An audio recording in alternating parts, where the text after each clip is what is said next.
actually shared a moment with my hairdresser on set where her and I were both like, crochet dreads on national TV? Like, this is crazy. Welcome to Hey Awesome Girl with Tivi Jones. Every week, we interview amazing boss babes in tech, medicine, law, entrepreneurship, entertainment, parenting, and more. About their lives, their goals, their why, in order to discover how every day they're working to add more pleasure, ease, and abundance in their orbit. Ooh, hold up. We gotta unpack that. This show is part business advice, part life coaching, part real talk with girlfriends. See how she be coaching me? If you're looking for a show that's real and relatable, but also inspiring at the same time, this is the one for you. I'm your host, Tivi Jones. I'm founder and CEO of the creative agency Hey Awesome Girl. I'm dog mom to the cutest little dog on the planet, Miss Olivia, and I am a former Walt Disney World employee. In this episode, you'll meet Imani Vaughn-Jones, who is a multi-hyphenate actress, producer, creative, playwright, all the things. We're digging into how your dreams can change, and that's okay, tuning out the noise of others, being a creative, all of the things. It's a very rich and deep episode, and so I know you will enjoy it. Ready to watch? Let's go! Hi, Imani. Welcome to the show. Thank you. I know I did this before we actually started recording, but like, let's check in, right? I did the perfunctory. How are you doing? But like, let's get real. It's 2022. We've been in the pandemic for 2 years. Like, are we okay? Yeah, I've learned that the answer to that, like, literally varies day by day, sometimes hour by hour. So right now, in this moment, here with you, I am well. I feel healthy and well right now, and I am going to take that for the blessing that it is to feel that way.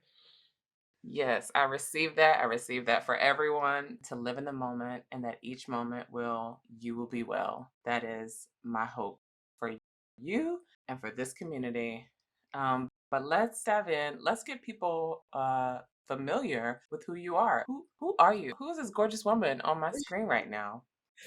Who am I? I am Imani Vaughn-Jones. I am multi-hyphenate extraordinaire. I am a playwright, a screenwriter, a poet. I am an actress. Most recently, I've become a producer. So I do a little bit of everything. I think the best word to describe me is creative. I really feel like I am a creative. My whole life is just dedicated to finding art, whether that is creating actual art for consumption or just finding artistry in like how I prepare my dinner and how I decorate my house. Like, it's really been really fulfilling to realize that that is who I am, and what I love to do is just create in every sense of the word. How did you come to realize that about yourself? What was that journey to get all of these sort of titles under your belt?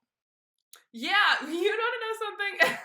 Part of it was like a mix of just literally being a creative person. Like, I always want to try things.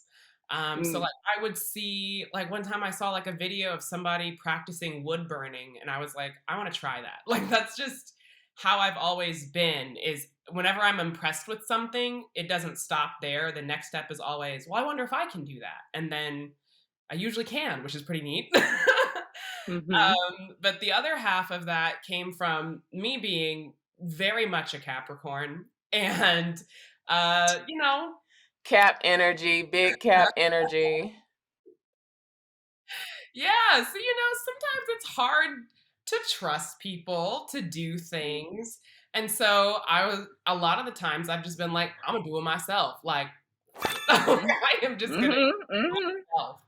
And finding that to be really fulfilling, actually, really fulfilling to try new things and be good at those things and learn and just expand my skill set and my hyphenate. I love that. That's such an growth mindset. Like every with with Hey Awesome Girl for the past year, people are always like, oh, you're doing so well. Oh, I see you in it. But you know what? It took me so many years. Probably I'll be 37 as of this filming tomorrow. Mm. So January 6th is the birthday.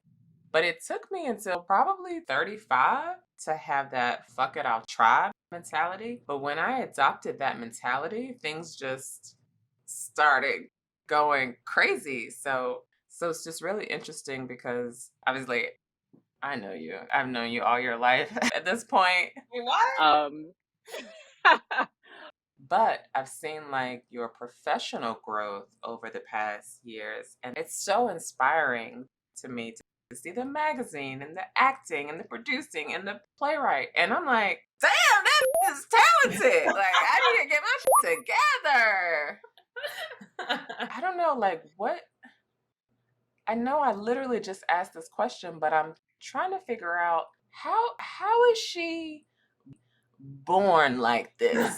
Because maybe it's the rest of my chart, but this Capricorn, there's just so much fear. Like, how do you, I guess that's the question, right? How do you handle the fear? Because even though you're trying, there's still going to be moments that you're afraid, but you still do it anyway. Mm-hmm. Yeah. I think, and you know, like it's so personal, but I think for me, it comes from like coming from the gutter. Like I came from We got it out the mud. right, Okay.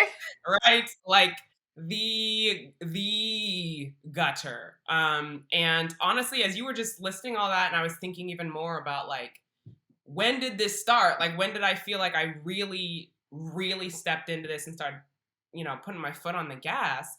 I thought about when I was like 16 or 17 in the gutter. We had at that point put my mama's business out there, but it's cool. She's always known this story would be told some point. But like we had lost everything. I mean, we'd lost our house, we'd lost our car, like we were at the bottom. And at that point, like I was no longer getting my hair relaxed either, because like that's an expense we did not have money for. And I remember I was watching, it was like the summer, so it's when BET is doing reruns. I was watching Moesha and I was like, yo, I want my hair like her. Like I wanted Brandy's micros. I thought they were so yes. beautiful. And so I told my mom, I was like, can I get my hair braided? Like that'd be so easy, especially since we're not doing it anymore.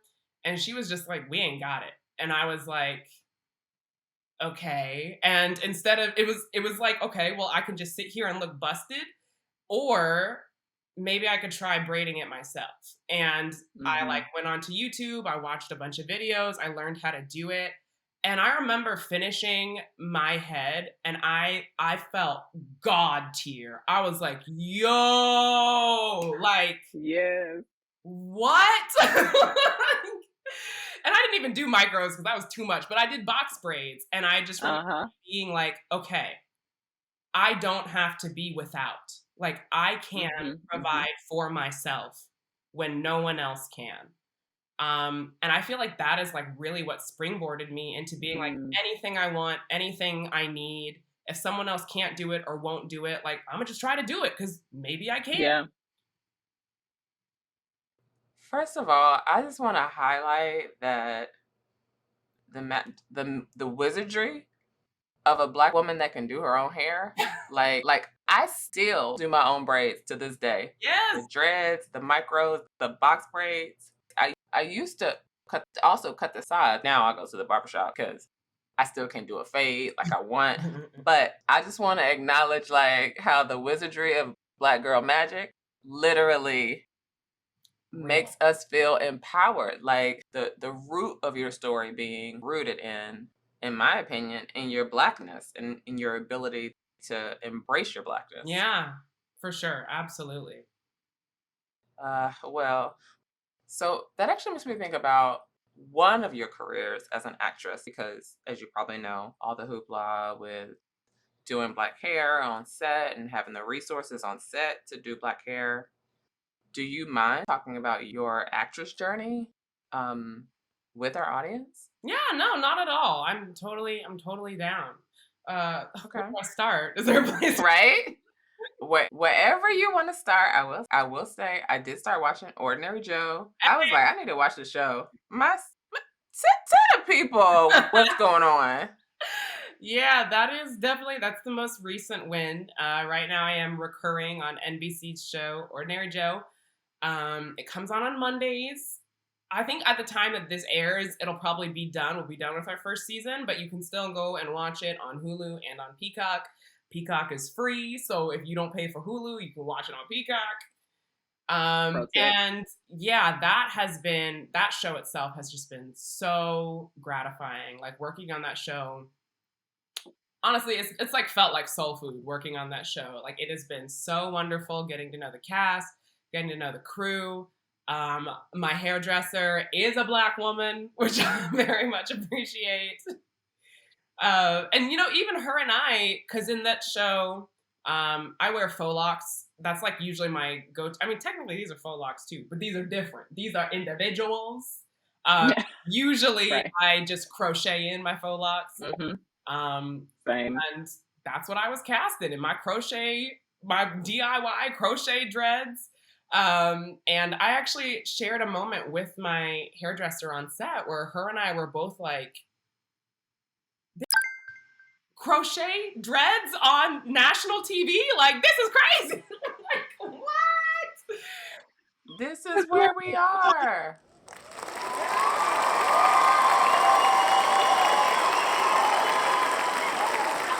It's like my sound effect. Oh my I had to God. give it out. I had to give it out for the Yes. crochets. But really, though, it was like, oh, look at how far we have come. Like, yes, there is still work to be done, but look at how far we have come. Like, and I'm gonna talk my shit. I don't care if it sounds like I have a big head or anything, but like my hair that I did myself, a very traditional Black style, like crochet faux locks on the nation's most watched network, like that's amazing. Like I have no words. Like that's it. That's the thesis. Right. Please. Thank you for coming to my TED Talk. Like, I Yeah. mean, but seriously, like, part of the reason why I got into journalism and media and all of that was because of lack of representation. Like, I loved magazines. I loved media growing up. And I didn't see people who looked like me. I didn't see people who had braids like me, cornrows, traditional Black hair. And part of the reason why I got into the work that I do and why I have the mission for my company is I'm like, little Black girls need to see more people that look like them, that have their hairstyles, that speak like them, that got it out the mud like them, that have their dark skin tones. So kudos to you because that is a big deal. Thank you. Thank you. Yeah, it's been a wild journey because you asked about the acting journey, and it's like, we celebrate and popping bottles right now, but Yep. it took some time.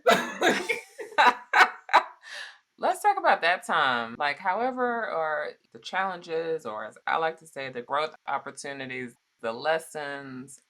What are some notable things that you feel comfortable sharing about your journey? Yeah. I mean, there were like two big parts. That's not true. There's like three. There's like three big parts of my journey. But the two that like initially came to mind was first just realizing when my dreams changed.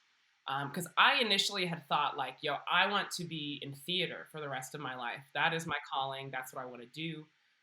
That's what I went to school for. I got classical actor training. Like I was up there doing my Shakespeare and my freaking Chekhov. Like that's what I thought Uh-huh. was the path. And when I left my program and I started acting professionally, and I was booked, so I was living the dream. Like I always Mhm. knew where my next job was coming from. I was paying my bills with acting and teaching artistry, and I realized I was not fulfilled. And Mm. for a second, that felt like a failure because I was like, "But this is the dream! Like, what do you Right. mean?" Um, and so that was a learning moment where I was like, my dream has changed. Like I still want to be Mm. an actor, but theater is not what I'm in love with. I want to do film and TV now. And to some people that may sound like a very small shift, but they are like very different mediums. They have different epicenters in the country. And I was trained in theater. I didn't have any film and TV training. So I was like, I felt like I was starting my whole life over almost. But that was like a really grounding moment to realize like your dreams can change, and that's no failure on you. Like you are a growing, changing person. Things are going to change, and that's okay. And it's okay if you achieve the dream and you decide that you don't want it anymore. And it's also okay if you stop before you achieve the dream. I think sometimes we get so focused on that goal that it's like, I gotta hit it. And if I quit before I hit that goal, then like I give up. But it's like, you didn't give up. You don't want that anymore. And that's okay. Right.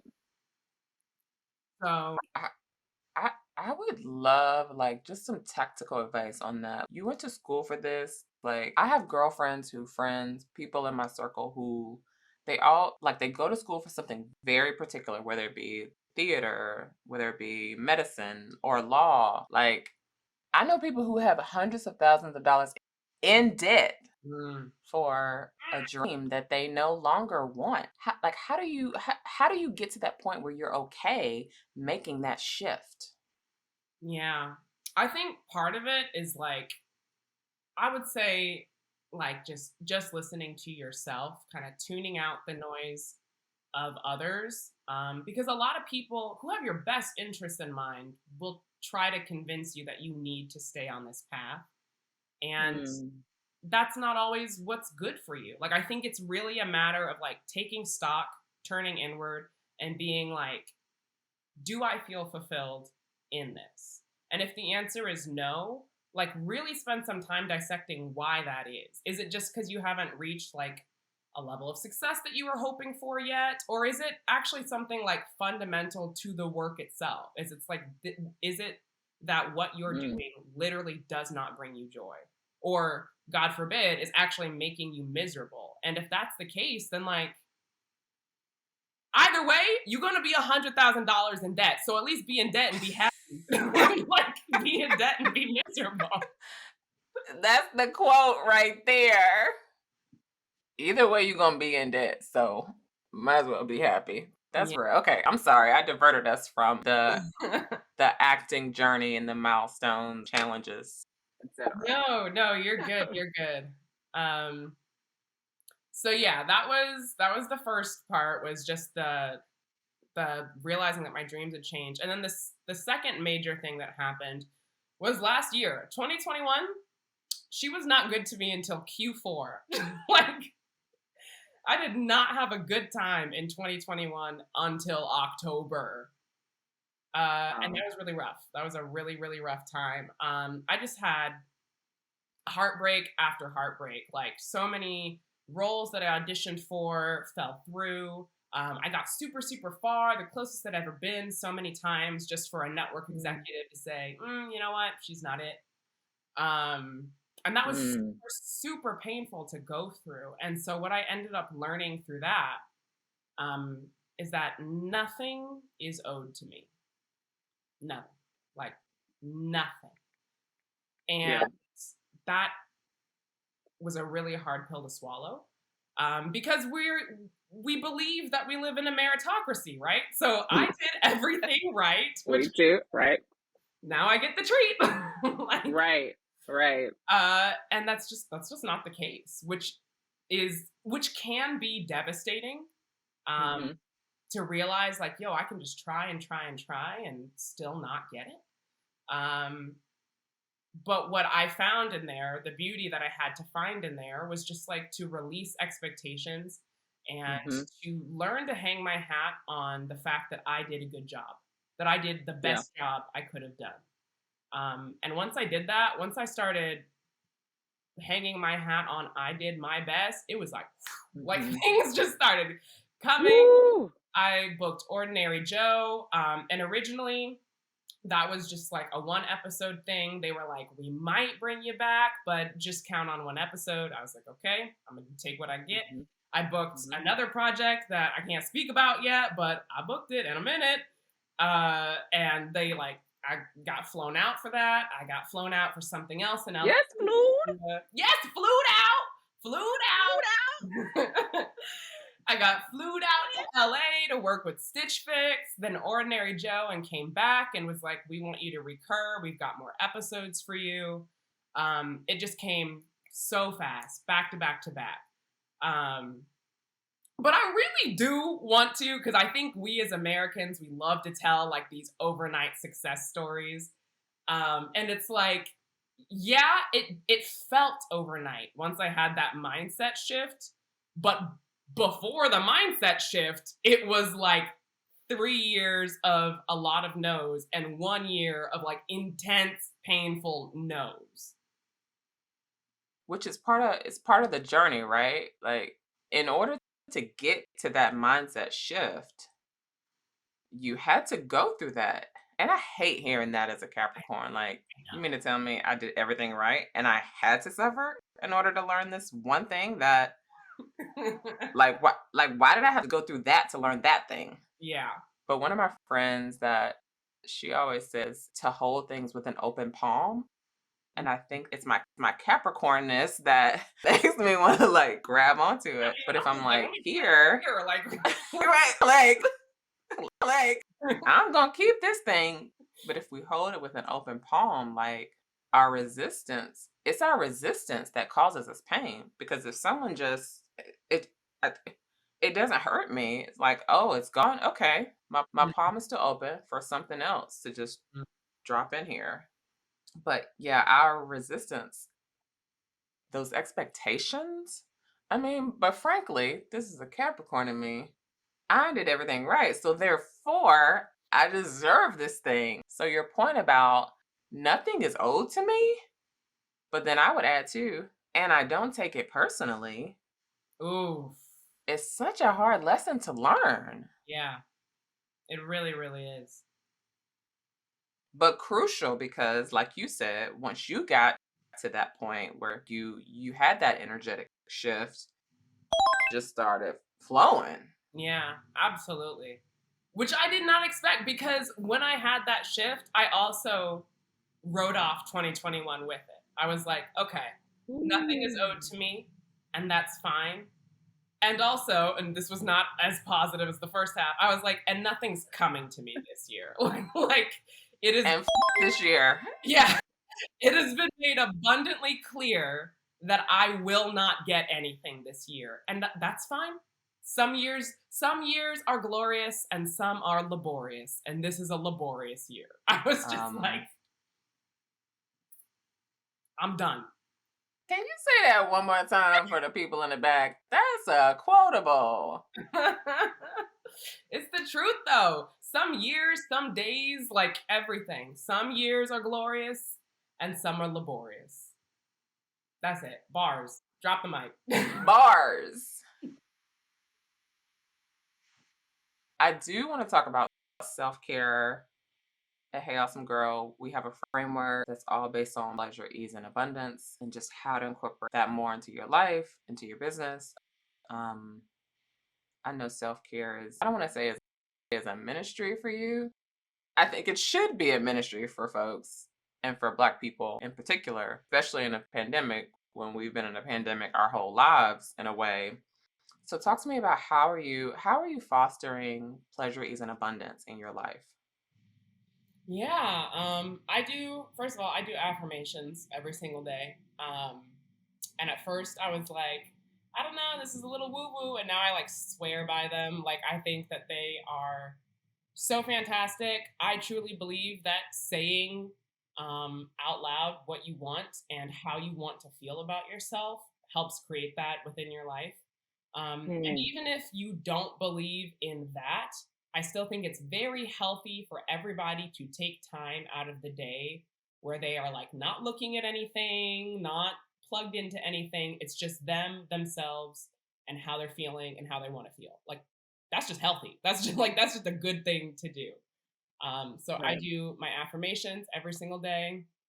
Another way that I take care of myself is I just listen to my body, which is a thing that I did not do for a while, especially when I was in actor training. I mean, we were we were training for like 11 to 12 hours a day. Like, it was not a time to listen to, girl, yeah.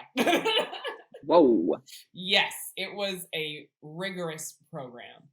And now I'm like, look, if my body says we can't, then we don't. Like, we're not doing it. Yeah. Because I have learned the hard way that if you don't listen to your body when she's being nice to you, you will when she starts screaming. Like, when she says, actually, we are shutting down, like, then you're gonna have to listen. So right. I listen to her. I find time to unplug. For me, I find that I'm on the computer all the time because I work from home. I'm a writer. We are in a pandemic, so when I talk to people, I'm talking to them through the computer. And so something that I've started doing, I really love to cook. I have started printing off my recipes. I am not cooking from my phone or from my tablet anymore. Yep. And that has just been like so fabulous for me. I've really enjoyed doing that. But do you have a binder though for the recipes with your little handwritten notes on the side about how you tweak it? Yes! And I put them all in page protectors so I don't get like oil or sauce or anything on them. You are my people. Yes, it's absolutely. really a game changer. Game changer. Print the recipes. I'm down with it. That's hilarious. What else are you doing for self-care? For self-care, I do the hard stuff too. Like, I think since self-care has become an industry, we only often see the pretty sides of it, the retail therapy and the face masks and the bubble baths. And I'm like, self-care is also exercising when you don't want to, but you need to because you realize you've literally been sitting for 8 hours. Like, sitting for 8 hours. It's getting those endorphins up. It is doing the work that you don't want to do. I oftentimes, like, if it's like, I really just want to watch TV for 2 hours. It's like, well, let's watch TV for an hour and a half and use 30 minutes to check your email because tomorrow you're going to be upset when you're like, I didn't check any of these emails. Like, it's doing the things that necessarily you don't want to do, but they will help you in the future. And sometimes I find that can be hard to reconcile with the whole, like, trying to listen to my body, because sometimes my body wants to be lazy. Right. But one thing that I find kind of helps is I think, like, would I do this for my husband? Because I find that we oftentimes will do for others what we won't do for ourselves. So I'm like, if he asked me to do this, would I get up and help him with this real quick and then watch TV? And if the answer is yes, then it's like, then do that for yourself, bitch. Right. Exactly. You know, I'm glad you said that because someone said something to me a couple years ago that actually started changing the way I thought about cleaning my house. Because I would always, because of how I grew up, I always saw cleaning as punishment. Like, that was something how my mom was like, y'all need to clean up. Do that. You in trouble. Go wash the dishes. So it felt like punishment. And someone was saying that they look at cleaning as self-care. And the whole premise was future me deserves a clean house. Future me, when I come back from vacation, deserves fresh sheets on the bed. Future me deserves this thing. And so as you were talking about checking the email, 8 a.m. tomorrow, Imani deserves her inbox to be clean and clear. So reconciling that work, that's actual self-care. It may not be self-soothing, but it is self-care. That's a word! Oh, that's such a word, because I think that we have started to conflate self-soothing with self-care, and they are not inherently the same thing. Exactly. Yeah. I want to shift. I want to talk about your magazine because as someone who came from the magazine industry, I love media, love magazines. Do you want to share how that got started, where it is now, like the inspiration for it? Mm-hmm. Yeah, so my magazine is called Super Dope and Extra Lit Magazine. It is a digital magazine. It is equal parts news, culture, opinion, and shade. It's really just a place for people of color to write in their own voice about the things that they care about. And that had started, I started that when it was like the summer after my freshman year or sophomore year. Mhm. Ooh, I don't know anymore. Oh, it was the What is time? yeah, it's been a second. It was the summer after my freshman year in college. Um, and I was just like, I just need to see people who look like me.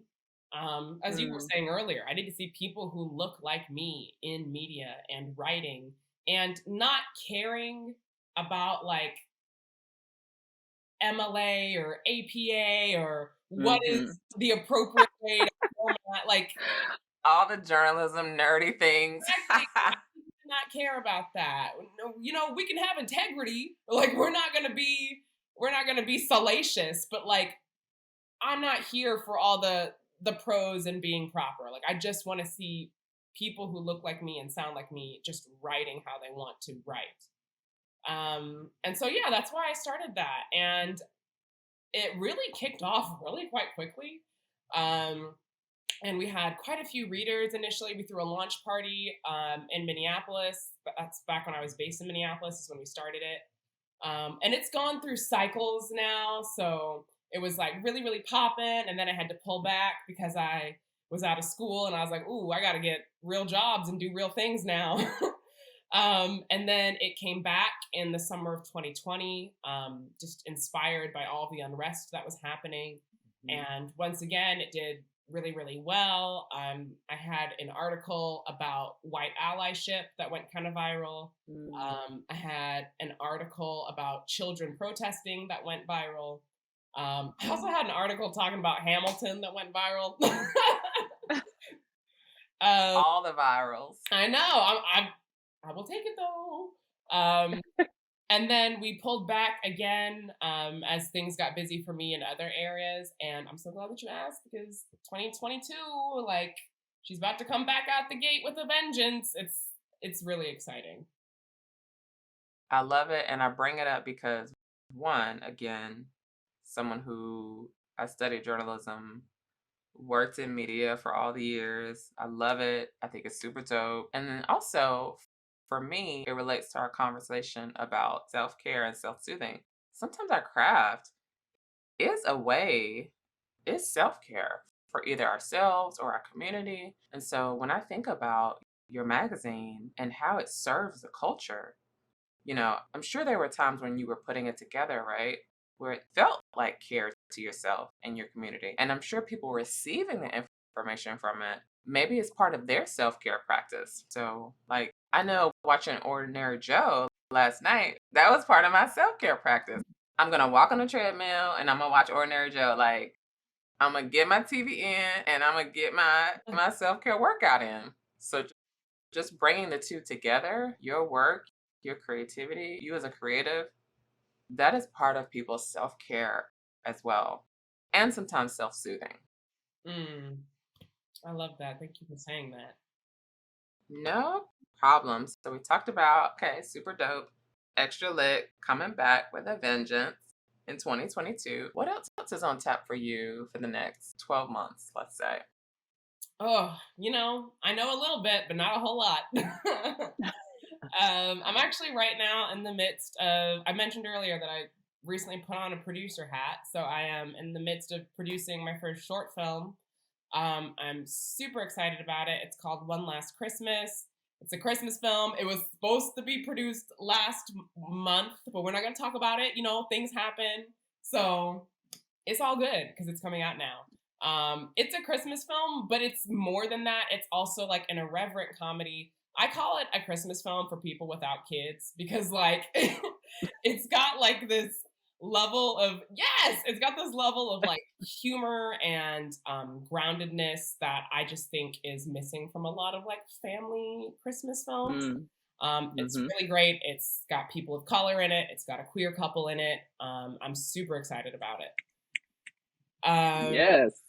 yes, and that should I mean, hopefully it should be out actually by the time that this airs.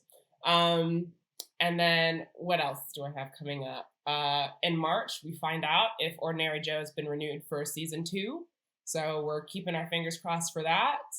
We're in the midst of pilot season, so it's auditioning, seeing what shows get ordered and who's going to be on them, and maybe I'll be one of them.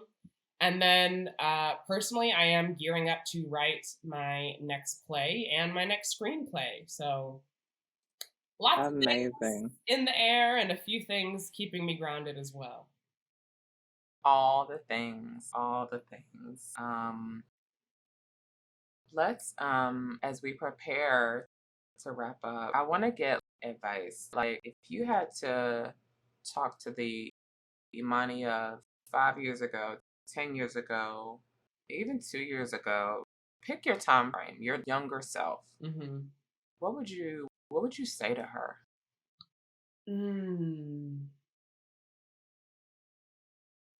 I think I would say to her, invest in yourself. Like, really, really invest in yourself, because that's something that I really started doing within like the past 14 months. And that has made an incredible difference. Whether that's time investment, like I am setting time aside to make sure that I am well, or whether that's like a financial investment. Like I used to wear glasses. I don't anymore because I decided to get LASIK. I was really tired of wearing glasses.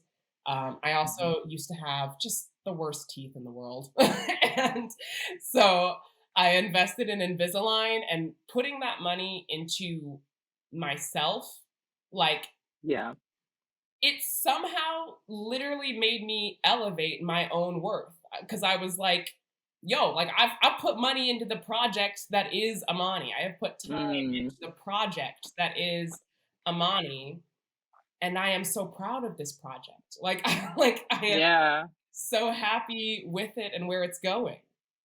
I mean, I'll say, bomb before, you're gonna be bomb after. I just always think you're just absolutely gorgeous, but I totally understand that sometimes it can just be little things that we maybe have wanted to invest in ourselves. I know for me, sometimes I'm like, well, I don't have to do this. I have some crooked teeth at the bottom that I want to get straightened out, and I'm like, well, that's just me being vain. No, it's what you want. Like, it's okay that you want that. That's what you want. And again, it doesn't even have to all be physical. Like, it can be time investments as well. It can be like, what is something that you want to do? And this almost goes back to like the self-care aspect, where it's like, is there a skill that you want to develop? Like, that's not frivolous. That's not you just wanting to do a stupid thing. Like, let's put the time into making sure that you can. I talk to myself in the third person like that a lot, or in the second person. I'm like, let's make sure that you can take care of you. You can build yourself up. So that's what I would say to her is like, girl, stop pushing yourself aside because you think that you are not a priority, or you is not business. I have to take care of business. It's like, you are business too. You matter as well. You are business. You are your business. You're the most valuable asset to it. So like, it's like a house. You wouldn't just let the house and the investment go into disrepair and just crumble. Like, you are your house.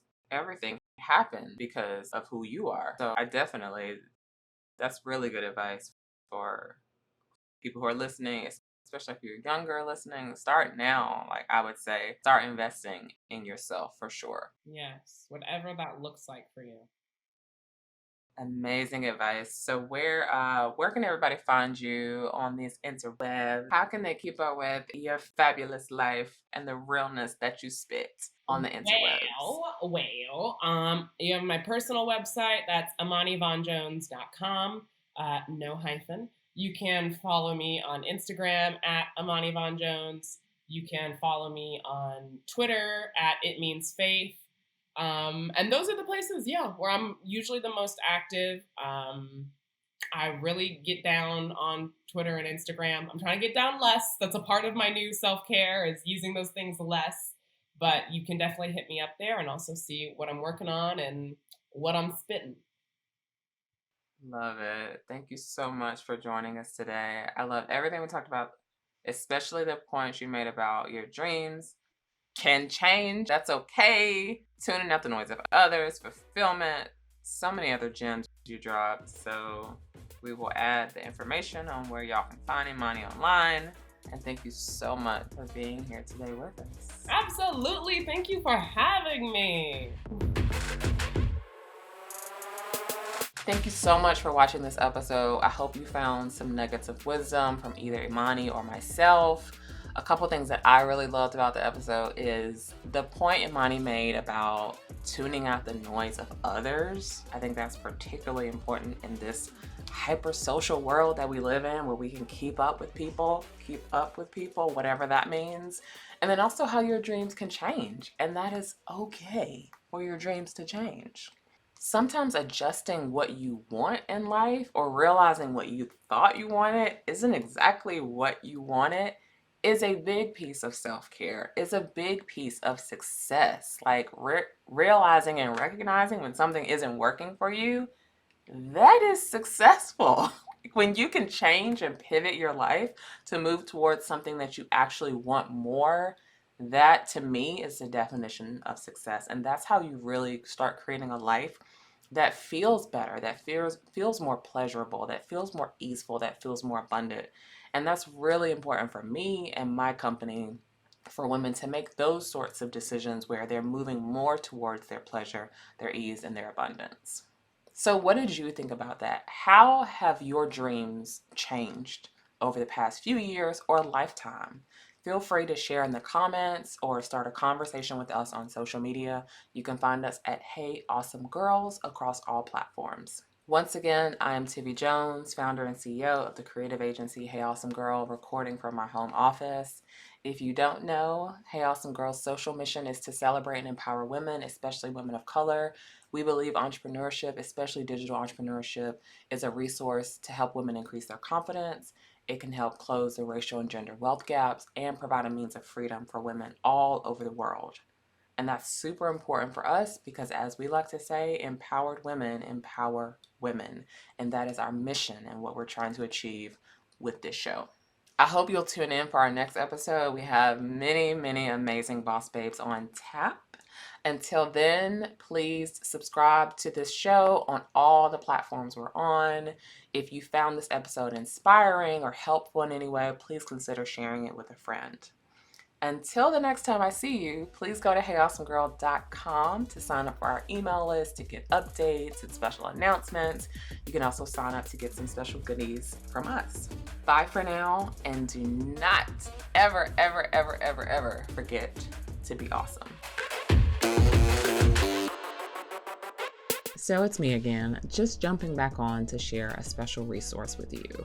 So I know I talk a lot about our pleasure, ease, and abundance framework that we use at Hey Awesome Girl, but maybe you aren't quite sure what that means and how you can incorporate that into your life. Well, we have a free resource for you that can help with that. It's our Pleasure, Ease, and Abundance playbook. In this playbook, I outline the 9 elements of pleasure, ease, and abundance you need to consider to help you create a life that is fun, fabulous, and free. I walk you through journal prompts, I share resources, and give you some actionable steps you can take to get you further away from stress, exhaustion, and being broke. To download this free playbook, go to heyawesomegirl.com/framework, enter your email address, and we'll send it right over to you. That's heyawesomegirl.com/framework to download your free playbook today.